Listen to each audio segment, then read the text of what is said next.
I remember back when I was studying Chinese medicine, we heard a lecture from one of the biggest names in the scene. I learned two important things that day. The first, never trust a teacher who can't fit his ego in something smaller than a football field. The other thing was a bit more complex. At a certain point, a student asked the big name if what he was talking about is a product of Buddhist philosophy. And the teacher, who had spent the last hour lecturing us about compassion, flexibility, and being able to think outside the box, bristled and, in a tightly controlled voice, explained to the student that this is a stupid question asked by somebody who apparently knows nothing about neither Buddhism nor Chinese medicine. How can you compare between the two? He scowled with disgust. The Buddhists have a completely different perception of the soul than the Chinese Taoists.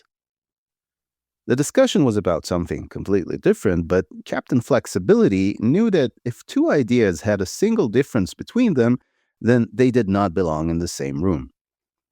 So the second thing I learned was variety. Behold, the same idea can be represented by several systems, even if they don't look exactly the same.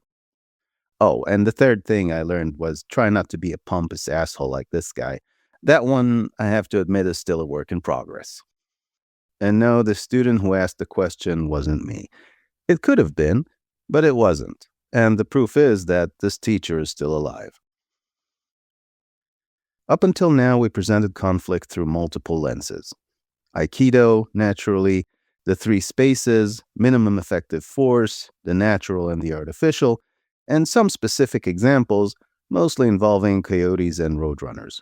Meep meep. In this episode, we will try to take these lenses, use them side by side, and hopefully find out that they are but different angles of the same general principle.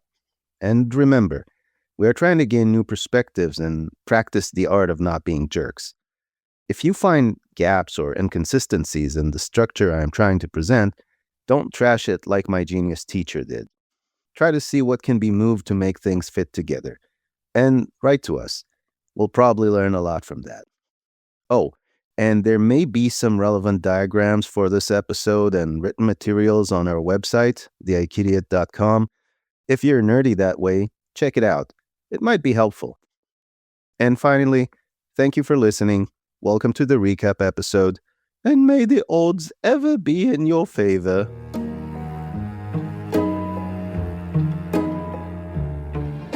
The Aikidiot. Aikido, conflict resolution, and the general practice of not being a jerk.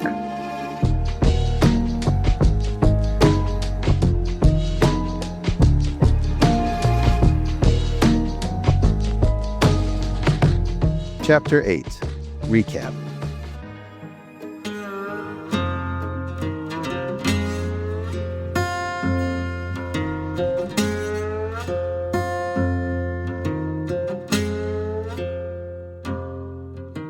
Two ranches are fighting over a field. The Capulet family against the Montague family. Nobody even remembers how it started. All everybody knows is that the money spent in court over the football field-sized piece of land would have easily solved world hunger. And like every Saturday afternoon, old Wyatt Capulet and Hunter Montague pass each other on the town's only street. "Still after my land, eh, Montague?" says Wyatt. At this point, old Hunter usually takes out a crumpled piece of paper, about 100 years old, supposedly documenting how the Capulets sold the land to his great-great-grandfather. And according to the rules of the ceremony, this is when Wyatt Capulet goes, "This piece of crap ain't worth nothing, Montague, and you know it." Now, freeze this image. Wyatt asserts himself in the common space. He refuses to accept the paper's legitimacy, and that's okay. But he's trying to trample rather than reject. Moreover, he's trying to tell Montague what to think in his own private space. So this time, Wyatt remembers that keeping our statements a bit more in our private space and less in the common space may actually lead somewhere. And he says, "Hunter, that's a nice piece of paper you have there, but I don't believe it's real. That's my land we're talking about. You expect me to give it away just because you're waving a paper at me? Now, he didn't back down an inch, but he also didn't walk all over that paper that Montague holds so dear. He said he didn't believe it was real. And he also said, in a very subtle manner, that it's not just for fun. He has a lot to lose. Otherwise, the authenticity of the paper wouldn't have been so important. So, humble, like we presented it in the first episode, is actually another way of saying minimal occupation of the common space. And minimal occupation of the common space also means minimum effective force. Wyatt rejected the paper, which is all he really needed to do, but instead of lighting his cigar with it, he respectfully put it aside. The effect remains the same. Where? In the concrete, natural world. In that world, Capulet wants not to agree with Montague, and that he did. But he also wanted to humiliate him, make him angry, and maybe, just maybe, soothe his own fear that Montague actually has a better claim. But all of these needs have nothing to do with the concrete action of disagreeing. They all exist in Wyatt's emotional, artificial headspace. If the goal is indeed to get the land, then it doesn't matter one bit whether he gets it with or without humiliating the other. So here is the flow. We have a concrete conflict. In our artificial headspace, that conflict becomes bigger.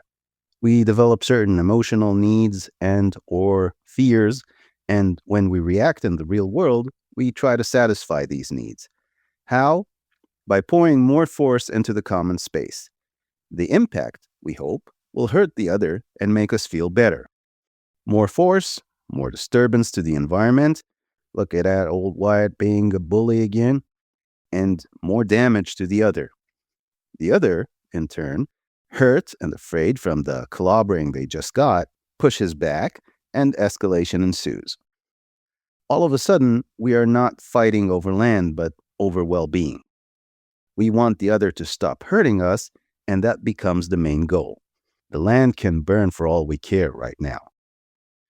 So, exerting minimal force in the common space, or at least less force, can A, get better results, and B, break the cycle of escalation.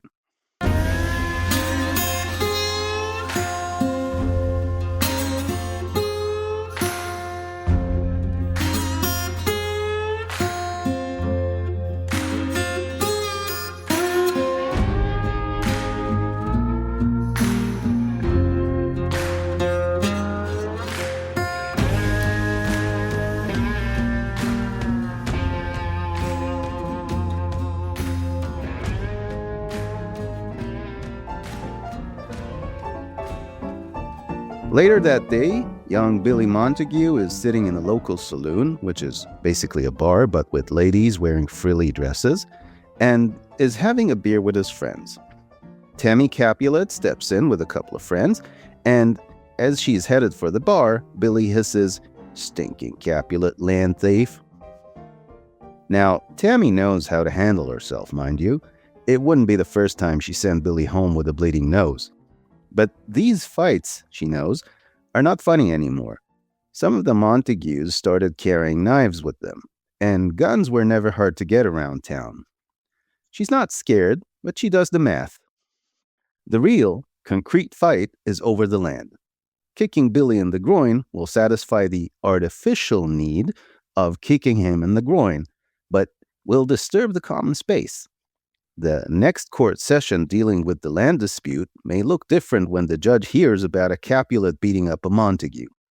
So the humiliation of being called a thief, the need to make Billy hurt, and her image as a badass would have to be put aside. Also, she could take Billy easy enough, but then Billy's friends might join in, and what will happen to her friends then? So, instead of throwing a lot of energy into the common space, she mostly stays in her own private one. Look, Billy, that land is Capulet land. No thieving involved. Sorry. Now, this probably sounds both childish and obtuse. Billy called her a thief, and she basically said, "No, I'm not." Where's the wit? Where's the whip? Where's the making little Billy cry like a little girl with a skinned knee? Where? All in the artificial world. It has nothing to do with the land. A bland, almost stupid response will usually be the least disruptful to the common space. It will not carry the excessive force dedicated to hurting the other, and so it will seem a little aimless, weak. But it will get the job done much better. Now, here is where the inner drive that we discussed on the third episode will come to life and say, what job are we talking about? This is not a workplace. It's not a job. Somebody just insulted me, tried to make me look bad, annihilate my good standing in the world.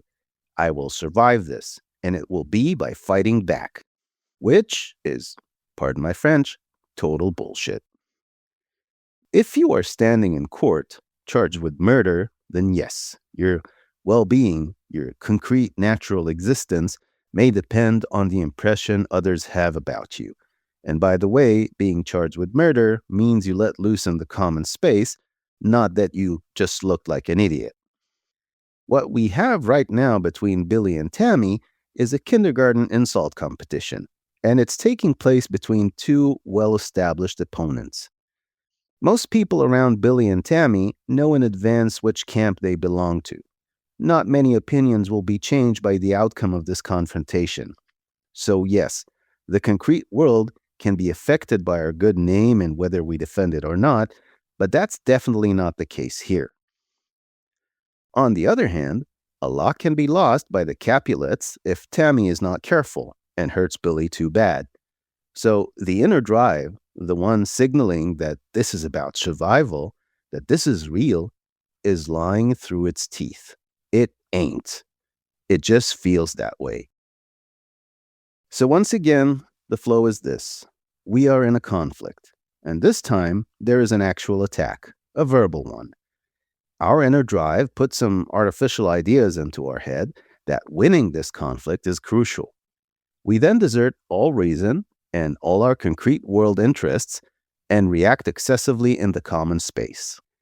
If we give the artificial that's in our head less weight, note that I am not saying no weight, we might get better results for ourselves and for others.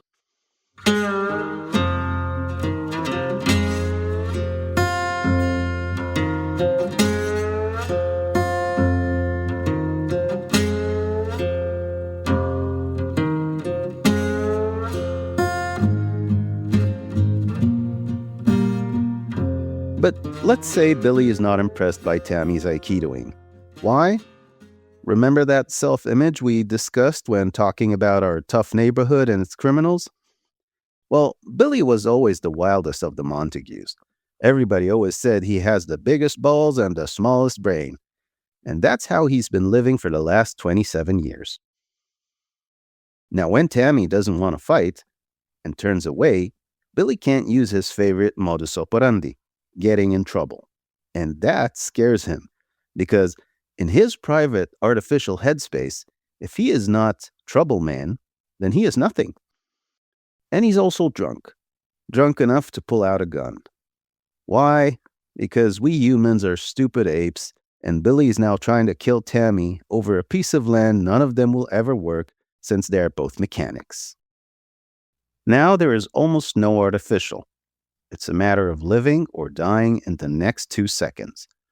Like we said when talking about Andres Breivik, the minimal force in the common space would be the minimal force that will prevent Billy from shooting, and it may have to be a lot of force, maybe lethal force.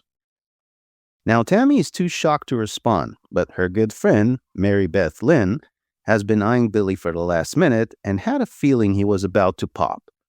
She too has a gun, and she knows how to use it. She knows that if Billy tries to shoot Tammy, then she should shoot first. That much is clear. Problem is that this guideline is 100% artificial. In the real natural world, Billy reaches for his gun fast, as if he intends using it, and regretfully, he's not giving any statements to the press whether he's going to shoot or just wave the gun at Tammy. Mary Beth Lynn has a problem. If she acts according to the artificial common sense, which says people usually don't shoot people just like that, she may be too late. But the natural, concrete world at this moment is moving too fast.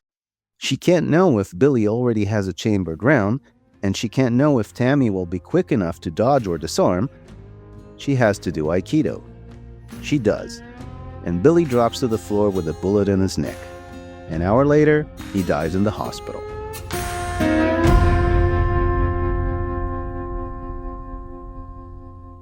So, before we return to the Capulets and Montagues, let's look at the pattern emerging from our three incidents: verbal argument, verbal attack, and a physical, lethal attack.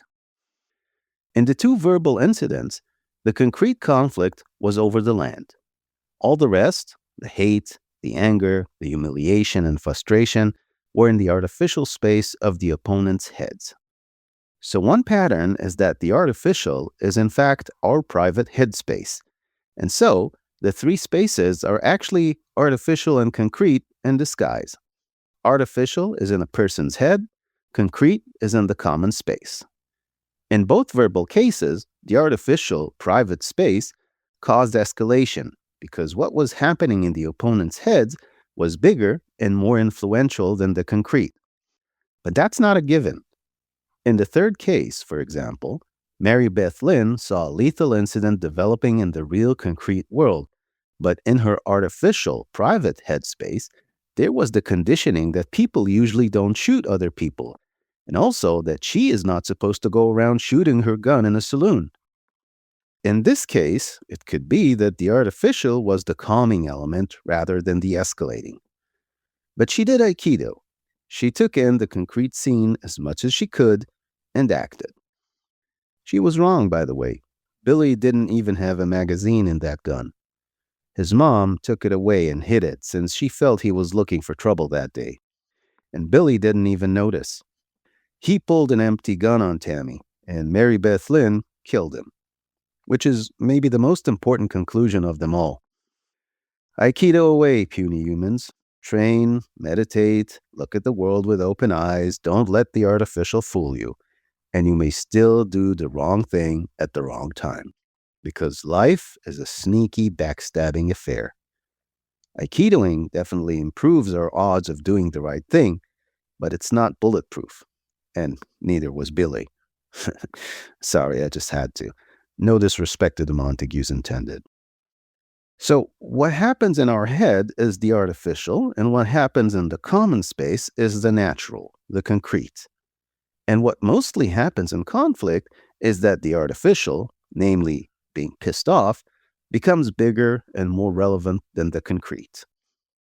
It then drives us to an excessive reaction that disrupts the common space.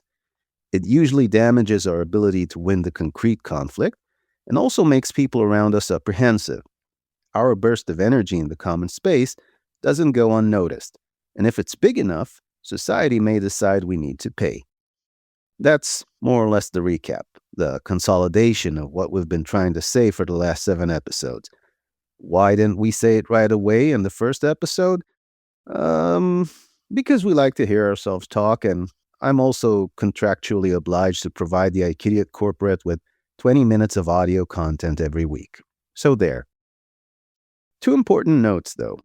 Like we saw with Mary Beth Lynn, or MBL as we will call her from now before saying her name becomes the biggest task in this episode, like we saw with MBL, the artificial is not always an agitating, escalating element. It can, and it should sometimes serve as an anchor. For example, when someone approaches us with a sharp object and our skin starts to tingle and we want to fight or flight, the artificial may tell us it's a nurse, giving us a shot to make us healthy. The artificial may also make us complacent, like when we go on a hike right in the middle of a hailstorm because the weather forecast said it will be all sunshine and unicorns. So, the first note is that the artificial, our private headspace, does not have a uniform role. In conflict, it tends to be the escalating element, but like we said, there are exceptions. The other important note is this, and I'm quoting here my therapist from many years ago. The fact it's all in your head doesn't mean it's not real. Yes, it's not the real, natural, concrete world. But what's in our head is important. Depression and anxiety, for example, are all in our head, but they make us suffer, and they trump a lot that is happening in the real world. Our ego, our emotions are all artificial, but we can't just put them aside and ignore them. We may train, we may become more and more equanimous, but as long as our private stuff is there in our head, it is real for us, and it cannot be discarded since our head is where we live.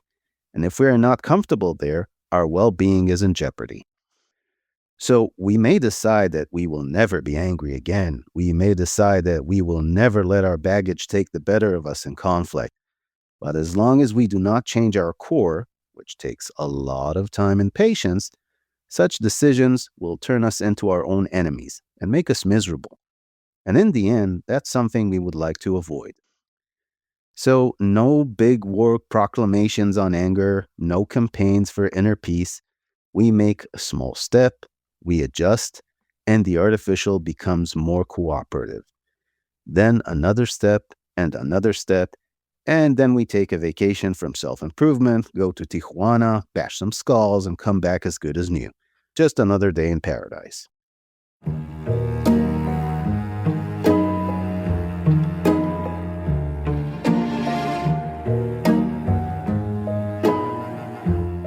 MBL didn't end up in jail, but it took her a lot of time to heal from what happened.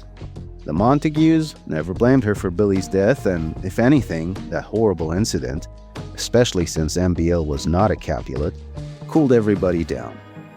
Then they all found out that renting the field to an Amazon warehouse will make them more money than centuries of farming.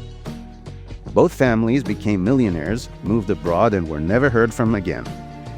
And the next episode will actually, really, finally, and mercifully, we'll start talking about concrete techniques of managing conflict. And no, I don't expect that the odds will be in our favor.